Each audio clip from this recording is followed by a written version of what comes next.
My association is Junior Chamber International. Started 100 years ago in New York. We are doing business partnership, networking, because we are in the world as a global, and we have members different of countries like Spain, Turkey, African part, American part. We have members. We are connecting to each other and sharing projects or developing together and creating a business things also. And we have a logo coming from United Nations. This is first association we are holding to logo, and I can say about that. And we created the Bosses Club, and this part you support the Bosses Club as an entrepreneur, as an investor. And thank you so much for came to here sharing the experience to people how to get entrepreneur information or what is the stories about entrepreneur. Thank you so much for sharing the advice. I can listen you. Who are you and what are you doing in your life and how did you start?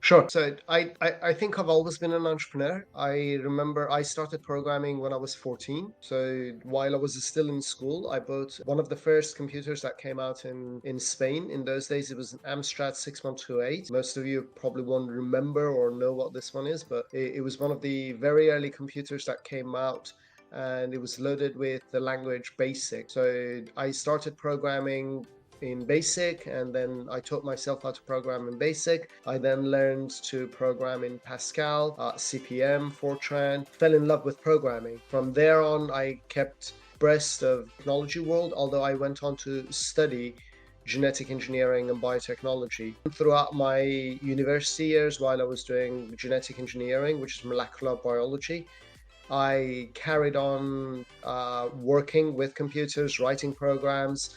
I was one of the very first few people to create web pages when the internet started in 1994. I dabbled with various different things, looking to see what works and what doesn't work.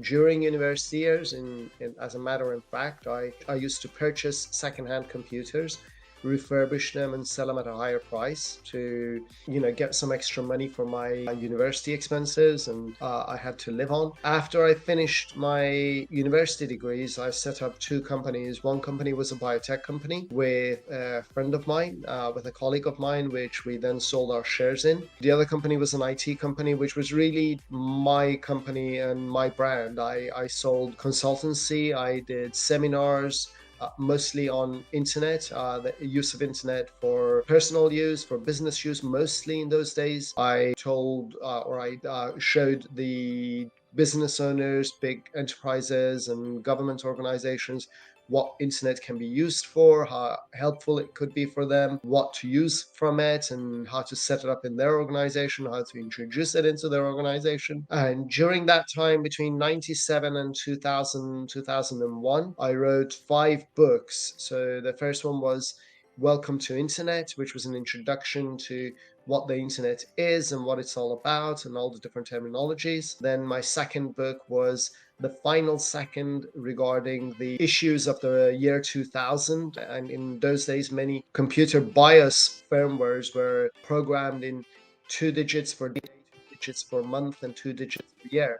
So come the year 2000, the 2 digits for year turned into 00, and computers wouldn't be able to distinguish whether this was 1900 or 2000. So a lot of the biases needed to be upgraded, and there was a lot of talk about problems that were going to happen and disasters. None of those really happened, and most of the bias issues were updated before then, but the disasters were a lot less. And I even remember one of the funny things I remember of the market taking advantage, things like this that were happening, and it was a toaster.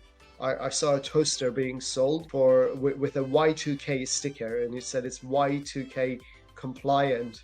So a toaster really does not have a bias, but people took advantage of these things, and They sold that. Then my third and fourth book was Internet for Research and Internet for Business. My final book was a dedication to a science foundation, which was Introduction to Genetics and Biotechnology, which is what I studied. Thereon, I moved, I was in Iran at that time for 5 years. I moved back to Spain, where I am currently based, and I set up Electronbox and PC Doctor, which is the company I sold 4 or 5 years ago. Electronbox and PC Doctor is basically, I met the market need. It was again an entrepreneurship move. I moved to Spain wanting to do something, but I had to pivot to what the market was demanding. I moved from being a consultant in Iran, and I moved over here thinking I can carry on being a consultant and I can carry on giving seminars and things like that, and that is not what the market in the southern part of Spain wanted. So I started providing IT services, basic IT services, and we grew the company from just myself. Within 6-7 months, I started employing somebody. We went up to 15 people. Then recession hit in the year 2008. We managed to do really well until actually 2012. 2012, we also were hit, after a long-term effect, and I had to lay off absolutely everybody. And I went back down to myself as a one-man team, and I restarted everything again. So I then rebuilt the company, I regrouped, I rehired, and managed to sell the company in 2018. During this time, I also created a software as a service. In the software as a service, again, many things did not go as planned, and this is where you learn, I think, the most, when things don't go as planned. And this is where certainly I learned the most. I learned everything I know about entrepreneurship, actually, I would say, in that last project, in the software as a service project. And again, we hit rock bottom. Until we managed to, understand where we were making mistake, adjust our prices, adjust our offering, look at the target client that was paying us the most, and then we started selling, and we doubled our income every year on year for 4 years. And that coincided with the same year that I sold my business, and also COVID hit a year later. So during that time, because I had sold my business, I had the opportunity of taking a couple of years off. And when I took some time off, I decided to also dedicate part of my time to entrepreneurs and startup founders who want to make it, who have good ideas, who have created a good solution and want to get somewhere but don't know the ropes, don't know how to climb the ropes. And I wanted to make sure that they don't commit the same mistakes that I did. And I found a very good mentor towards the end of my journey. If I had that mentor at the beginning of my journey, I could have probably gone further. So I've turned myself now into what I call a hands-on mentor. And I really work with startup founders hands-on. I get involved in the project. I look at their project as if it was mine. And I actually do part of the job. So whether it's part of building the wireframe or the software architecture or the financial plan, whatever it is that they cannot do, I put myself into it and I do it, and I make sure that I take some work off the plate of the entrepreneur, because as entrepreneurs, our plates are already full enough. We can't add more. And many people come to you and they say, oh, you should be doing this, you should be doing that. And, this is very important, do this. But you're already full on your plate. There's very little you can put in to your plate or on your plate. So the way I think that my problem was at the time, that when people gave me advice, was like, great advice, but I don't have the time to do it. I needed somebody to help me with the same advice that they were giving me to actually implement it. And I promised myself, if I ever had to do this, I would actually get involved and I would do it. And this is where I have been actively working, not just telling them this is what you need to do, but I've been doing part of that job and making sure that job is taken off their plate so that they can dedicate their time to what they can do. And I have contributed towards their success, towards their journey. And of course, they learn by being with me, and I equally learn from them, from their project, from their ideas, from their knowledge. So it's a win-win situation, and I've really enjoyed the past 5 years of mentoring startups and being a startup advisor. So over to you. That's kind of like a very general idea of what I have done in my journey so far. I would like to ask Okay. about entrepreneur and states need in the process leading to entrepreneurship. Okay. What do people need to become an entrepreneur? And Yeah, I think the most important things in entrepreneurship are two things. It's passion and vision, because entrepreneurship is about starting a project, and it's about starting a project that you love. When you love doing something, then it doesn't matter whether you earn money immediately from it. And when you have setbacks, when you have problems, you push yourself to get over it. And in order to succeed, you need vision. And the vision is your final goal. What are you trying to achieve? What are you trying to solve? So passion is the energy that will get you over all the obstacles, all the setbacks. And your vision is basically, you know very clearly what you want to achieve in life. You know very clearly what problem you're solving and what solution you're giving to your customers. And no matter what obstacle, you may have to detour, you may have to change route, but you get back on track and you move towards that vision. So for me, the most two important things are passion and vision. If you want to become an entrepreneur, you've got to love what you do to be able to get through it, and you got to be very focused and clear about what it is that you're doing, what is the achieve, what it is you want to achieve, or what is the problem you're solving. and in entrepreneur ecosystem, ways is different other ways like because you are leading your own. And what would be your three pieces of advice for a promising entrepreneur? What are my advice to a promising entrepreneur? The number of things I always tell entrepreneurs is pretty much the same things always. The first thing is, don't run after money. A lot of entrepreneurs are lost in what is the media and the glory, and they start thinking about becoming a unicorn and making billions of euros and all of that. Don't run after money. Run after your passion. When you run after your passion, you have energy. You're doing something you love. Money is something that is a byproduct. What you get when you deliver a value from your passion. That you see painters, you see singers.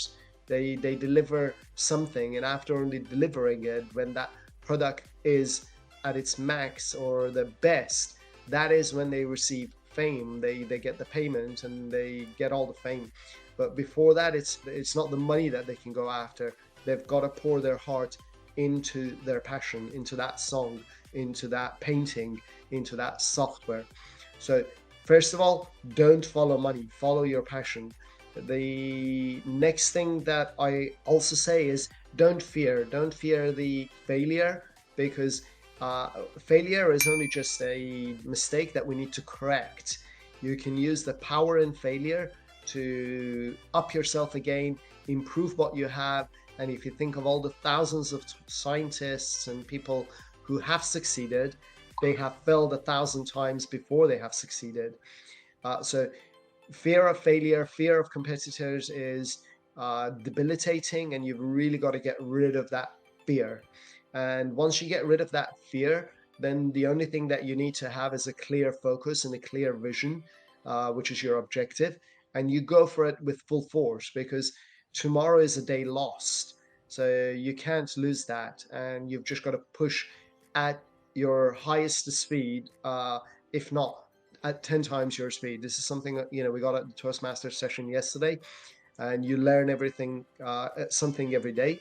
And yesterday we had a speech by another one of our members, and he said 10 times whatever you're doing, and 10 times in what you do is what will allow you to achieve your goals. You can always do it, but it's always up to you whether you want to press on the accelerator and go faster or not. So those who do it, those who don't fear, and those who follow their passion time and time over, we have seen that they're the ones who actually succeed. So these are the three most important things that I always say to entrepreneurs. Don't follow money, follow your passion and don't fear, just go for it. And how do you find the entrepreneurship ecosystem in Spain? So the entrepreneurship ecosystem is Yes. developing pretty fast, Okay. and there's a lot of government funding around it, and there's a lot of venture capital coming to Spain, and it's growing and it's improving. When I started, there were hardly any venture capitals in Spain, and most of the venture capitals were at later stages and not the early stages. But nowadays, there's a good number of funds which actually fund early stage and seed stage startups. And there are loads of entrepreneurs actually moving, in particular to southern Spain. So the ecosystem is growing and it's flourishing. And I see a very good future for entrepreneurship and startups in southern Spain. What are your observations for Europe part and America part? The Americans are fearless, and the Americans really invest into the future. The Americans look at what is not possible and they make it possible. Europeans are a little bit more conservative. Small ticket in America may be €100,000 investment, and a small ticket in Europe is around €10,000 of investment. And you see the success equally. All the big companies, all the unicorns, all the ones who've really made it big are in America, because the Americans have bet on them. And Europe needs to catch up with that mentality. Unless you don't bet on your own lot, you're not going to be able to beat the Americans. You're not going to produce what the Americans have.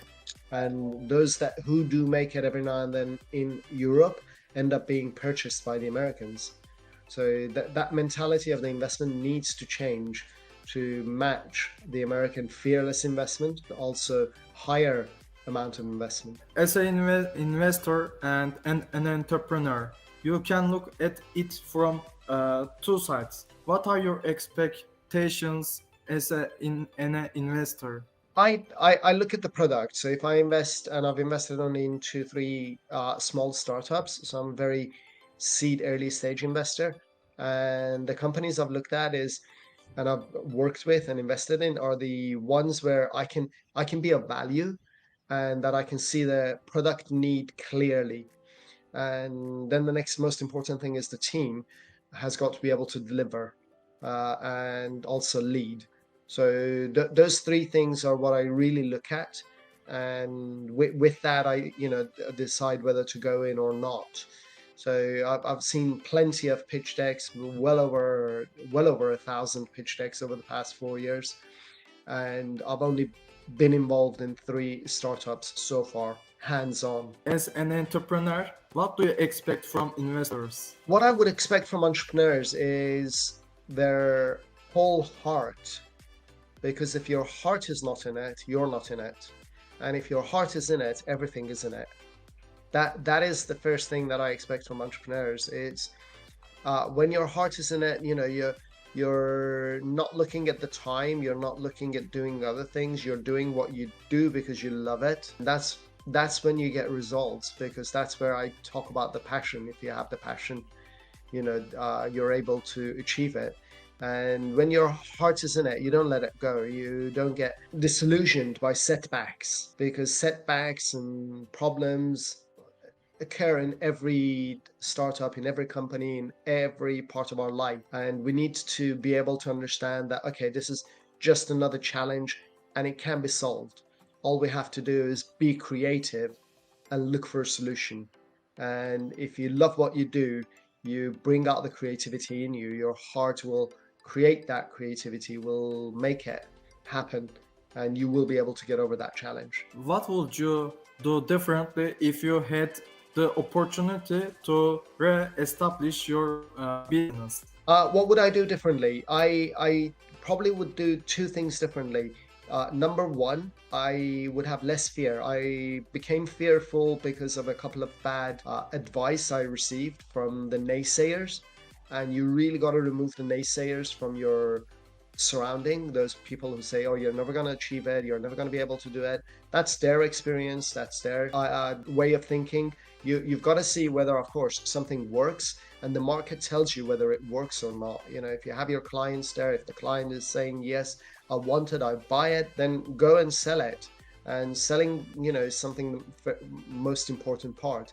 So I would pour more money and time into selling and marketing, and I would remove all the fear of failure. These were two of the things that really pulled me down during the initial part of my journey. And how should entrepreneurs share their ideas or projects? That's a very general question. How should they share their ideas or their project? With Your investors, idea should yes. be a solution. Yeah, your idea should be a solution that solves a problem. So you should be showing how you're going to solve a problem and how it affects a particular set of people.